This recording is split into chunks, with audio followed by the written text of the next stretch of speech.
क्रेब्सिकल से, इसके तीन नाम है, क्रेब्सिकल के तीन नाम है। क्रेब्सिकल भी कहते हैं इसको, सेट्रिक एसिड भी कहते हैं इसको, और ट्राई कार्बो ऑक्सिलिक एसिड भी कहते हैं। तीन नाम है। फर्स्ट प्रोडक्ट के वजह जिसका नाम है सेट्रिक एसिड या ट्राई कार्बोक्सिलिक एसिड, लेकिन इस मुकम्मल सिकल का नाम है क्रेब्सिकल। सही। पहले हम लोगों ने पढ़ा था ग्लूकोज का ब्रेकडाउन है। ग्लूकोज को हम लोगों ने ब्रेकडाउन कर दिया किस में, टू पायरुवेट में, टू पायरुवेट में। इस प्रोसेस को क्या कहते थे, ग्लाइकोलाइसिस, ग्लाइकोलाइसिस। बाद में पढ़ेंगे एटीफीज, कितने एटीफीज ऐसे निकले थे ना, आप लोगों को तो याद होगा। उसके बाद है ट्रू पायरुवेट, फिर हम लोगों ने पढ़ा था ऑक्सीडेशन ऑफ पायरुवेट। कहाँ तक पढ़ा था, इसको हम लोगों ने ब्रेकडाउन किया था, यानी ऑक्सीडेशन, ऑक्सीडेशन ऑफ पायरुवेट का कहाँ तक लिखा था, एसिटाइल, एसिटाइल, एसिटाइल तक, एसिटाइल को एंजाइम तक हम लोगों ने पढ़ा था। यहाँ तक हम लोगों ने पढ़ा था ना। फिर उसको हम लोगों ने माइटोकॉन्ड्रिया में एंटर करवाया था। माइटोकॉन्ड्रिया में, माइटोकॉन्ड्रिया से जब ये सेल को ऐड हो रहा था, एक एटीपी जो यूज हो रहा था ना, एक एटीपी यूज हुआ था, और क्या निकल के थे, NADH निकल के प्रोडक्ट था। यानी इसमें ऑक्सीडेटिव भी हुआ था, ऑक्सीडेशन भी हुआ था, और कार्बोक्सिलेशन भी हुआ था। दो प्रोसेस थे। अब यहाँ पर जो अभी क्रेब्सिकल्स, ये होता कहाँ है, ये क्रेब्सिकल्स माइटोकॉन्ड्रिया के अंदर, यहाँ इधर और है क्रेब्सिकल्स। इस जगह का क्या नाम है, इसको कहते हैं मैट्रिक्स। सही। माइटोकॉन्ड्रिया के मैट्रिक्स के अंदर अभी हो रहा है, जो इलेक्ट्रॉन ट्रांसपोर्ट चेन है, और फिर मेम्ब्रेन के अंदर यहाँ पर हो रहा है। इलेक्ट्रॉन ट्रांसपोर्ट चेन मेम्ब्रेन के अंदर, और क्रेब्सिकल्स मैट्रिक्स के अंदर। अभी सारे मैट्रिक्स है। हाँ, क्रेब्सिकल के देख ले, ये प्रोसीजर्स, ये वाला एसिटाइल को एंजाइम, ये कितना कार्बन है, दो कार्बन। ये तो को है, ये तो को है, को मतलब ये तो को एंजाइम है, दो कार्बन, यानी दो कार्बन कहाँ ऐड हो रहे हैं, ऑक्सिलो एसीटेट में, ये दो कार्बन ऐड हो रहे हैं। एसिटाइल को एंजाइम, ये दो कार्बन तो एसिटाइल का है, ये कार्बन ये और ये कार्बन ये। पहले से मैट्रिक्स के अंदर, मैट्रिक्स के अंदर पहले से कितना कार्बन है, चार कार्बन है, चार कार्बन। इन चार कार्बन को कहते हैं ऑक्सिलो एसीटेट। अभी इस चार कार्बन में से चार, चार पहले से मौजूद है, 1 2 3 4, चार पहले से मौजूद है, दो बाहर से ऐड हुआ। कहां से आए थे, साइटोप्लाज्म से। यहाँ तक तो सारा साइटोप्लाज्म के अंदर नहीं, साइटोसोल के अंदर हो रहा था, ये साइटोसोल के अंदर होता है। अभी साइटोप्लाज्म से एक ऑर्गेनेल के अंदर हो रहा है। ये process no need any organelles, no need any organelles, यहाँ पर किसी ऑर्गेनेलिस का जरूरत नहीं था, लेकिन अभी इस एसिटाइल कोएंजाइम के लिए एक ऑर्गेनेल की जरूरत है। और कौन सा ऑर्गेनेल, माइटोकॉन्ड्रिया, ये माइटोकॉन्ड्रिया के अंदर हो रहा है। सही। अभी इस माइटोकॉन्ड्रिया का पहले से चार कार्बन मौजूद था, नाम क्या था, ऑक्सिलो एसीटेट था। अभी चार पहले से थे, दो बाहर से ऐड हुआ, दो बाहर से ऐड हुआ। अभी कितना कार्बन है, छह कार्बन है। इस छह कार्बन को क्या कहते हैं, जो फर्स्ट प्रोडक्ट बना, फर्स्ट प्रोडक्ट बना, इसको कहते हैं सिट्रेट भी क्यों कहते हैं। हाँ, इधर देख ले, ये केवल पर इसका फार्मूला ये सिट्रेट है, ये क्या चीज है, ये सिट्रेट है। इसका फार्मूला इस तरह है। सही। इसके अंदर ये क्या चीज है, कार्बोक्सिल ग्रुप एड है, एक ये कार्बोक्सिल ग्रुप एड है, और एक ये कार्बोक्सिल ग्रुप एड है। इधर भी कार्बोक्सिल ग्रुप एड है, ये भी कार्बोक्सिल ग्रुप है, ये भी कार्बोक्सिल। कितना कार्बन है, 1 2 3, तीन है, तो उसको ट्राई कार्बोक्सिलिक एसिड कहते हैं। इसके कौन सा चीज है, ये सिट्रेट है। अभी इसी के अंदर कुछ चेंज आ जाए, ज्यादा भी नहीं, कुछ चेंज आ जाए। देख लो ये वाला चेंज, कार्बन नंबर 3 पे, कार्बन नंबर 3 पे यहाँ पर क्या मौजूद है, सिर्फ हाइड्रोजन मौजूद है, यहाँ पर OH ग्रुप RTH है, और इधर कार्बन नंबर 4 से OH है, इधर सिर्फ H2 एड है, दो हाइड्रोजन एड है। फार्मूला बाकी सेम है नहीं सेम, यानी बोथ आर सेम है, सेम प्रोसेस है। ये सिट्रेट था, सिट्रेट को कन्वर्ट कर किस चीज में, वही सेम है, आइसोसिट्रेट। सिर्फ क्या चेंज हुआ, ऑक्सीजन और हाइड्रोजन की लोकेशन चेंज हुआ। सिर्फ OH यहाँ पर मौजूद हुआ, OH कार्बन नंबर 4 पे मौजूद है, सिर्फ ये चेंज हुआ। जब ये चेंज हुआ, इसको कहते हैं आइसोसिट्रेट, इसको कहते हैं आइसोमेराइजेशन, आइसोमेराइजेशन। क्या मतलब, यानी same same molecular formula but change in structural formula. इसका स्ट्रक्चरल चेंज, बाकी फार्मूला सेम है, तो आइसोमेर है, ट्राई कार्बोक्सिलिक एसिड। क्योंकि कार्बोक्सिलिक, क्योंकि इसके अंदर 3 कार्बोक्सिल ग्रुप अटैच है, तो इस वजह से दूसरा नाम है ट्राई कार्बोक्सिलिक एसिड, इंडिकेट में आ सकता है ये वाला कहानी।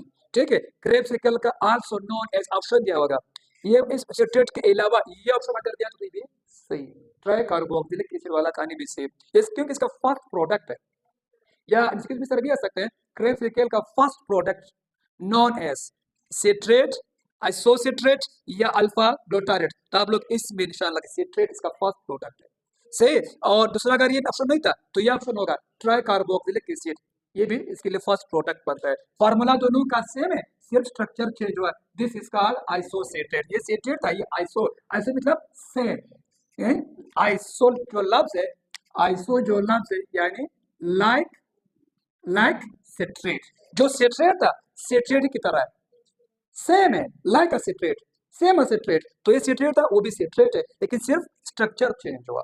इस इसका आइसोसिट्रेट। कितना कार्बन है, वो कितना कार्बन है यहाँ पर मौजूद है, 6 कार्बन है। कितना कार्बन है, 6 कार्बन है। वहां पर कितना कार्बन है, इधर भी कितना होगा कार्बन, वही 6 कार्बन होगा। कितना कार्बन, यहाँ पर 2 प्रोसेस और होगा, एक होगा डिहाइड्रेशन, फिर होगा हाइड्रेशन। क्या मतलब, एक बार इसी पानी क्या हो जाएगा, रिमूव हो जाएगा, तो क्या हुआ डिहाइड्रेशन, वापस वही पानी एड हो जाएगा, इसका हाइड्रेशन, यानी डिहाइड्रेशन भी होगा हाइड्रेशन भी होगा, इंटरमीडिएट कॉमन इसका नाम है। इधर आपको एमसीक्यूज में आ सकते हैं, सिट्रेट और आइसोसिट्रेट के अंदर क्या हुआ, तो आप ये बता दे कि एक तो फॉर्मूला तो सेम है, सिर्फ कार्बन ऑरिजिन का पोजीशन चेंज हुआ, दूसरा हाइड्रोजन यानी H2O मॉलिक्यूल्स, इधर हाइड्रेशन भी हुआ था, डिहाइड्रेशन भी थी, वाटर रिमूव भी हुआ था, वाटर प्लस एड भी हुआ था, ठीक है। इसको कहते हैं इंटरमीडिएट कॉमन प्रोसेस।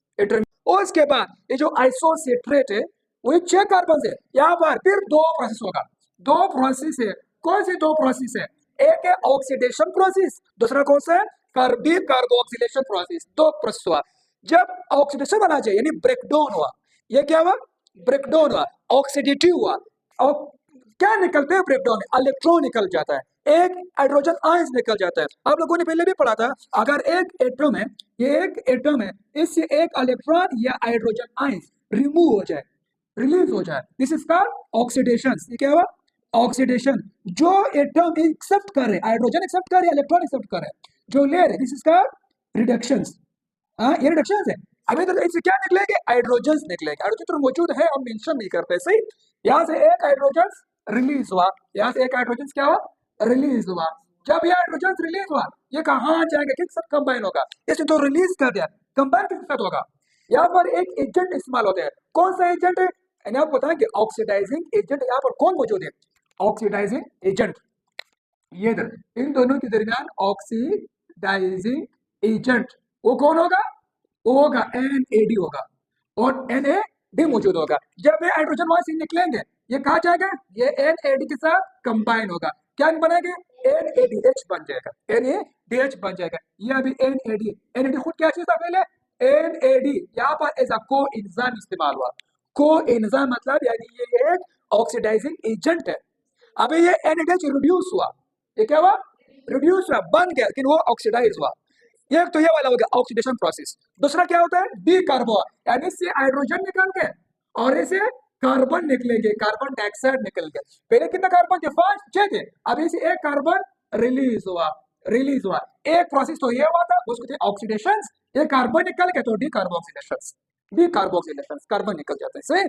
जब ये निकल जाएगी, पहले कितने कार्बन थे 1 2 3 4 5 6 कार्बन थे, एक कार्बन डाइऑक्साइड निकल के कितना बच गए 5 कार्बन बच गए। पहले यहाँ पर 6 कार्बन थे, अभी यहाँ पर 5, 1 2 3 4 5, अभी 5 कार्बन है, एक कार्बन ऑक्सीडेशन की तरफ से डिकार्बोक्सिलेशन की तरफ से निकल गए, अभी 5 कार्बन है। यहाँ पर फिर 2 प्रोसेस होगा, एक होगा ऑक्सीडेटिव, दूसरा क्या होगा डिकार्बोक्सिलेशन। ऑक्सीडेशन में क्या निकल जाता है हाइड्रोजन आयंस, और डिकार्बोक्सिलेशन में कार्बन डाइऑक्साइड निकलता है। यहाँ पर फिर क्या निकल जाएंगे, एक हाइड्रोजन आयंस रिलीज होगा, ये कहाँ जाएगा, यहाँ पर एक मौजूद है NAD मौजूद है, ये क्या चीज, ये ऑक्सीडाइजिंग एजेंट है, ये कोएंजाइम है, इस कोएंजाइम को यूज करके क्या बन जाएगी, इसे NADH बन जाएगा।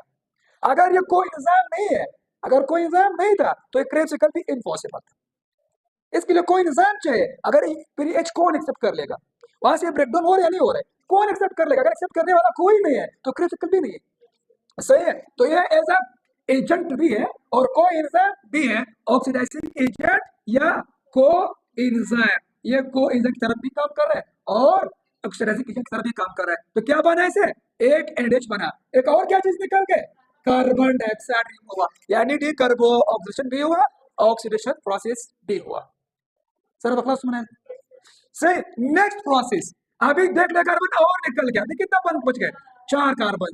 यहाँ पर 1 2 3 4 कार्बन है, 4 कार्बन है। हाँ, हर प्रोडक्ट के बाद अगर आपको क्यूज में आ जाए आइसोसेट्रेट से क्या चीज प्रोडक्ट हुआ, आइसोसेट्रेट से 2 चीजें 3 चीजें, एक कार्बन प्रोडक्ट हुआ, एक एनएच प्रोडक्ट हुआ, दूसरा इसका प्रोडक्ट अल्फा केटो ग्लूटारेट बना। जो 5 कार्बन इसको क्या कहते हैं, अल्फा केटो ग्लूटारेट बना, यानी इससे 3 प्रोडक्ट निकल गए।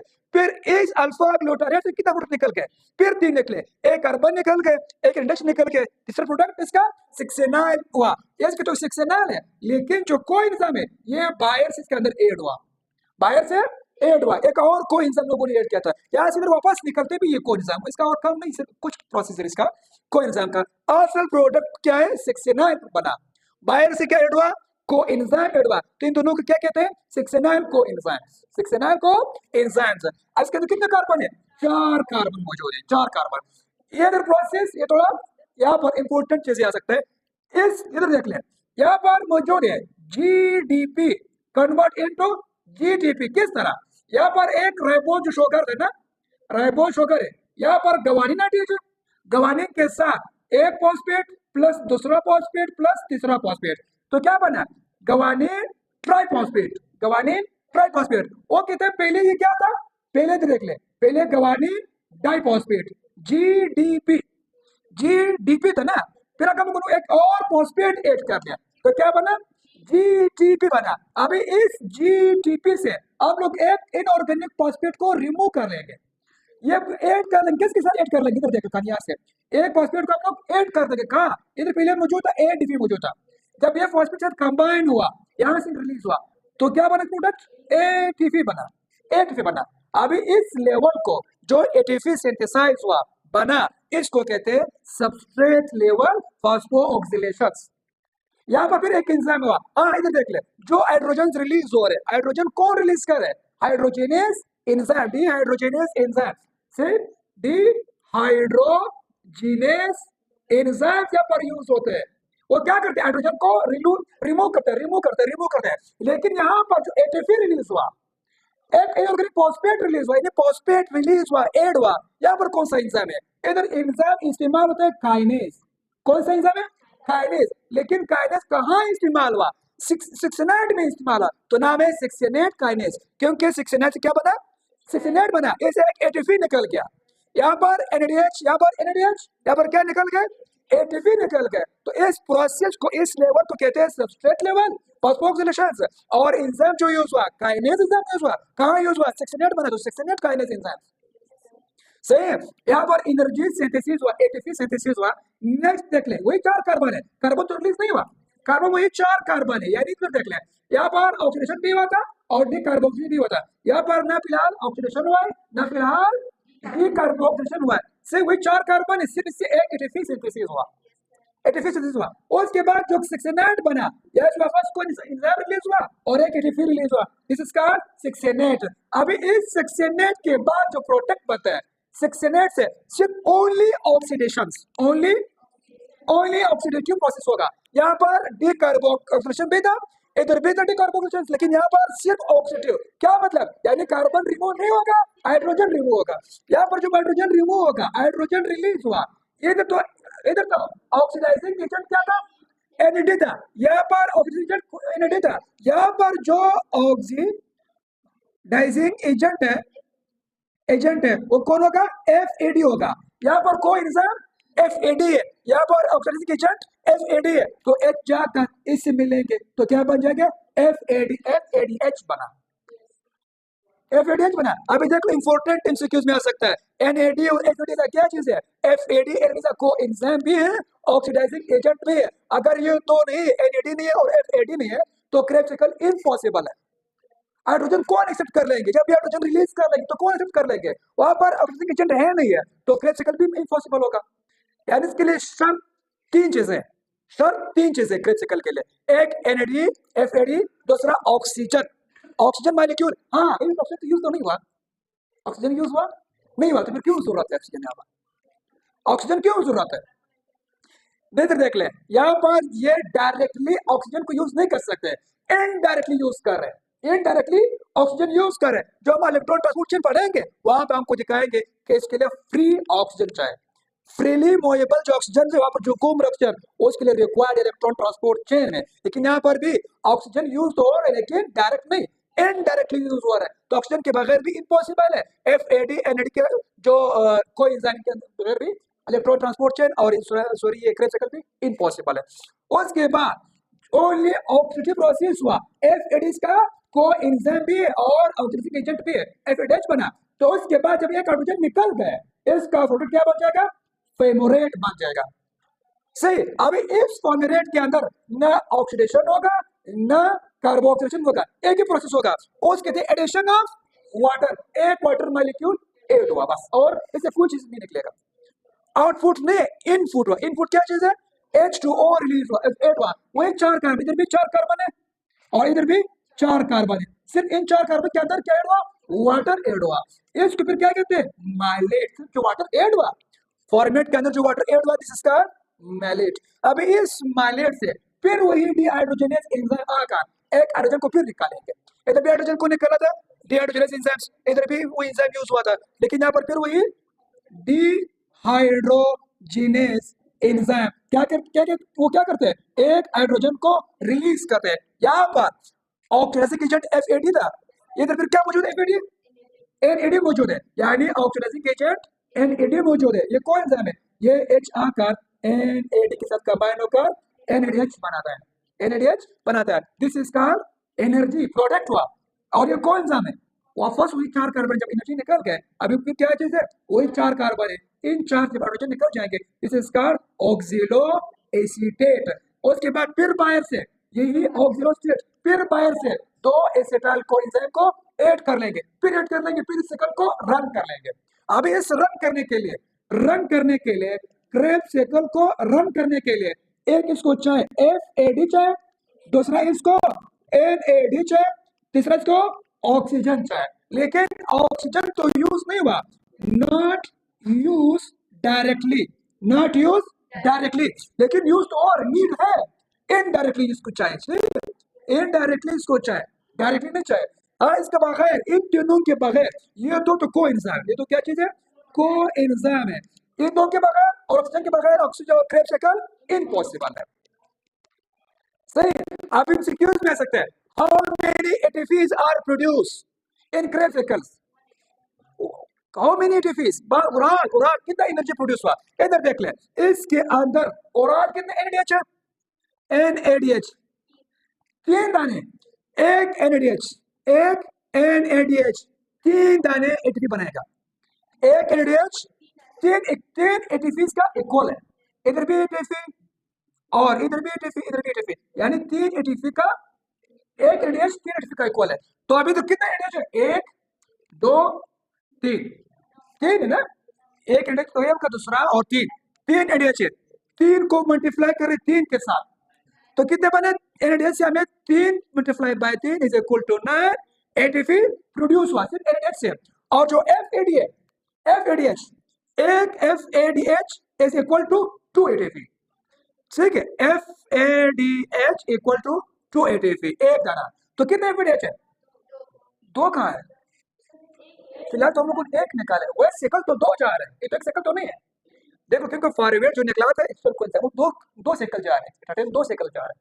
फिलहाल हम लोग क्या कर रहे हैं, एक को मेंशन कर रहे हैं, कितना है, एक FADH निकला, तो एक दाना 2 के बराबर है, सही, तो 9 वो थे और 2 ये ऐड कर ले, 2 ये ऐड कर ले, और कितना ATP बना, एक हमारे ATP बना, एक ATP बन गया, ये वाला ATP, इधर हम लोग जो निकाल लेती है, एक ATP निकाल के से, और एक FADH 3 दाने NADH और एक ATP, इसको ओराल जमा कर ले, कितना आ गया, 12 ATP प्रोड्यूस हुआ, 12 ATP प्रोड्यूस हुआ, कहां से, क्रेब साइकिल से, ग्लाइकोलाइसिस से नहीं, यहाँ से हम लोगों ने अलग निकाले थे, यहाँ से अलग निकाले थे, इधर से अलग निकाले थे, लेकिन जो सिर्फ ओनली क्रेब साइकिल क्या था, 12 ATPs निकल गए। अगर एमसीक्यूज में आ जाए, ये 12 ATP कितने परसेंट के साथ इक्वल है, कितना परसेंट इक्वल है, तो कुछ बुक्स में 65% के थे, वो कहते हैं इस मुकम्मल क्रेब साइकिल के अंदर 65% एनर्जी बना, कुछ बुक्स में कहते हैं 70%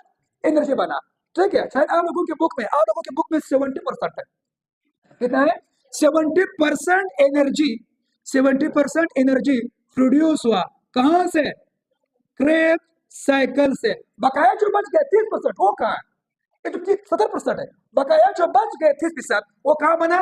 इस मैट्रिक्स के अलावा जो प्रोसेस था, यानी जो साइटोसोल के अंदर जो हो रहा था, ग्लाइकोलाइसिस, इसका कोएंजाइम, यहाँ से लेकर यहाँ तक, यहाँ पर 30%। कितना है? 30% है। बकाया जो मैट्रिक्स के अंदर जो हो रहा था वो 70% एनर्जी हुआ। तो मुकम्मल 100% एनर्जी एक ग्लूकोज से बना, एक ग्लूकोज से बना। फिर हम लोग पढ़ेंगे Krebs cycle, sorry electron transport chain. अब इस टोटल एनर्जी से एटीपी से मुकम्मल से हम लोग एनर्जी निकालेंगे। How many ATPs are produce in one glucose?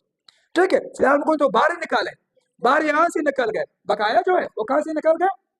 Glycolysis की तरह से। लेकिन तो एक से कल्चर है बेटा, टेमो 2 से कल्चर है, 2 से कल्चर, तो 2 से मल्टीप्लाई कर ले तो आपको बुक्स में कुछ 36 है, कुछ में 38 एटीपीज होते हैं। 38 होते हैं, कुछ बुक्स में कहते हैं, कुछ बुक्स में कहते हैं एक NADH से कितने एनर्जी निकलते हैं? एटीपीज 3 एटीपी निकलते हैं ना। कुछ बुक्स में ये बता रहे कि एक NADH से 3 एटीपी निकलते हैं, लेकिन कुछ बुक्स में ये बता रहे वो कह रहे 2.5 एटीपी निकलते हैं। ये 2.5 ओल्ड बुक्स में, न्यू बुक्स में 3 एटीपी है। सही, तो 3 एटीपी आप लोगों ने अगर 2 से मल्टीप्लाई करें तो 36 आ रहे हैं, अगर 3 करें तो 38 आ रहे हैं। सही, और NADH तो 2 निकाल रहे हैं, NADH 2 एटीपीज निकाल रहे हैं। समझ गए आप लोग? अभी इसके लिए प्रोडक्ट्स देख ले, प्रोडक्ट्स, ये इसका प्रोडक्ट्स निकल गए। कितने प्रोडक्ट्स निकल किससे? How many carbon dioxide produce, how many carbon dioxide produce in chemicals? 2। देख ले, देख ले, देख ले, देख ले, देख ले, how many carbon dioxide, how many carbon dioxide? 1 2, 2 तो एक में निकल गए और 2 दूसरे में निकल जाएगा। कितना हो गए? 4। एटाटेन तो 2 से निकल जा रहे ना, एटाटेन 2 जा रहे, तो प्रोडक्ट इसका हो गए 4 कार्बन डाइऑक्साइड रिलीज हुआ। और कितना NADH निकल गए? NADH 3 और 3, एक सेकंड है, 2 सेकंड नहीं जा रहे, तो कितना होगा? 3 सॉरी 6 NADH निकल गए। और FADH 2 हो गए, एक तो यहाँ से निकल के दूसरे सेकंड भी होगा, 2 ATP, 2 ATP निकल गए, 2 ATP निकल गए। ये सिर्फ क्रिस्टल की बात कर रहा हूँ, सिर्फ क्रिस्टल के अंदर बात कर रहा हूँ। और क्या चीज में? ये तो एडिशन है, वो तो इनपुट है, ये आउटपुट की बात कर रहा हूँ। क्या क्या चीजें से निकल गए, प्रोडक्ट निकलता है इससे, क्रिस्टल। ठीक है, इन सब की एनर्जी कितना है? ये 70% एनर्जी है, यानी 70% एनर्जी क्रिस्टल बनाता है, बकाया 30% ग्लाइकोलाइसिस के अंदर बनता है। यहाँ से लेकर यहाँ तक 30%, बाकी जो अंदर हो रहा है ये सारा यहाँ से 70% एनर्जी होगा। सही।